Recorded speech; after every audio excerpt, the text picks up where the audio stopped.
Art Shibayama was just 13 years old and living comfortably in Peru when he was forced out of the only home he had ever known. During World War II, the United States government, in collaboration with several Latin American countries, orchestrated the forced removal and internment of over 2,000 persons of Japanese ancestry, which included both citizens of 13 Latin American countries as well as Japanese immigrants. Like young Art Shibayama, the vast majority were Japanese Peruvians. Shortly after the Japanese military attack on Pearl Harbor, community leaders were scapegoated and rounded up for detention throughout the Americas. In Peru, a blacklist had been generated. While not based on any real or credible evidence of Japanese subversive activity, the blacklist targeted businessmen, community leaders, and educators. In collaboration with Peruvian officials, the U.S. used the blacklist as the basis for rounding up hostages. These hostages were then to be traded for Americans held by Japan. Most of the Japanese Latin Americans were interned in a Department of Justice camp at Crystal City, Texas. But for Art and the other internees, their long ordeal did not end with the close of World War II. The remaining Japanese Latin Americans were told that they were illegal aliens and would be deported. And because the Latin American governments initially refused to allow these internees to return, over 1,000 were thus deported to war-devastated Japan. In an effort to call attention to their hidden history and to support efforts for redress, the Campaign for Justice was formed. In response to public pressure, the Department of Justice offered a settlement of only $5,000 each, just 1/4 of the $20,000 redress provided to the Japanese Americans. While supporting the decision of those who accepted the settlement, Art Shibayama, along with several others, chose to opt out of the settlement. He then filed his own lawsuit, preferring to fight for both redress and a full disclosure of the violations committed by the United States during World War II. Despite his efforts, Art was once again denied justice. His case was dismissed in the final months of 2002.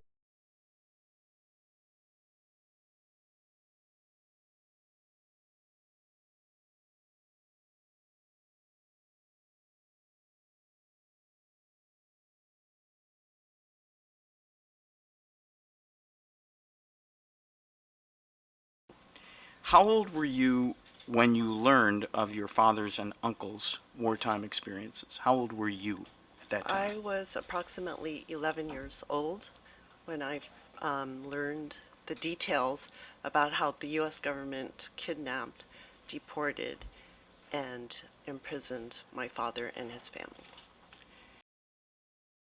What did you witness as far as the impact of these experiences on you and your family members? Myself, I actually, perhaps for the first time in my life, I felt fearful for my own safety. It was actually a personal violation and vulnerability that I had not felt before. And my brother and I were confronted with the harsh reality of racial oppression, and we felt defenseless. But more shocking for me was when I later realized that this feeling or this theme of insecurity ran through my entire family's persona. Suddenly the words "with liberty and justice for all" that I recited in grade school every morning rang hollow. I wondered how my government could take my family's basic freedoms and human rights away.